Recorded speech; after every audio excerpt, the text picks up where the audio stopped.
आपण आज आलेलो आहोत श्री क्षेत्र सोनूनकरवाडी, तालुका मंठा, जिल्हा जालना या ठिकाणी. हे आमचे आदरणीय संताराम पाटील आणि त्यांच्या धर्मपत्नी अक्कासाहेबाला हप्त्यातून 2 वेळेला डायलिसिस जालन्याला चालू होतं.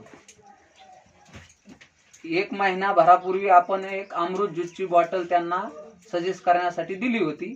तर त्या माध्यमातून त्यांना काय अनुभव आला त्यांच्या तोंडून आपण हा रिझल्ट ऐकणार आहोत. अक्कासाहेब, तुमचं नाव सांगा अगोदर. मंडोधरी संताराम देवकते पाटील.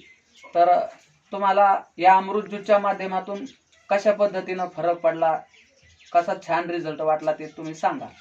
पहिले दम येत जाई, हो, चलू वाटत नव्हतं, आता जरा दम येत नाही. तुमचा एकदा आजाराचं हे सांगा ना, आजार बाबा कोणता होता असं म्हणजे? किडनीचा दोन्ही किडन्या फेल. फेल, त्यासाठी आपलं डायलिसिस चालू होतं.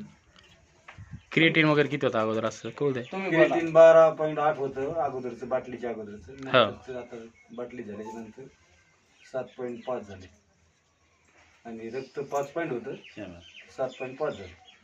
सांगायचं तात्पर्य एवढंच आहे, जे किडनीचा मेन प्रॉब्लेम आहे किडनी पेशंटचा, येस सर. जे क्रिएटिन असते किडनीचं वाढलेलं क्रिएटिन आणि जी रक्ताची कमतरता असते रक्ताची, या दोन्ही प्रकारामध्ये या अमृत ज्यूसने चांगल्या प्रकारे त्यांना अनुभव आलेला आहे. जो दम लागत होता माणसाला डायलिसिस केल्याच्या नंतर, तो दमसुद्धा कमी झालेला आहे आणि विशेष करून रक्तात वाढसुद्धा झालेली आहे. तर ह्या बरोबर ना? तुम्ही आता कायमस्वरूपी घेत राहणार आहात ना? हो. धन्यवाद. हो. छान रिझल्ट आहे सरजी.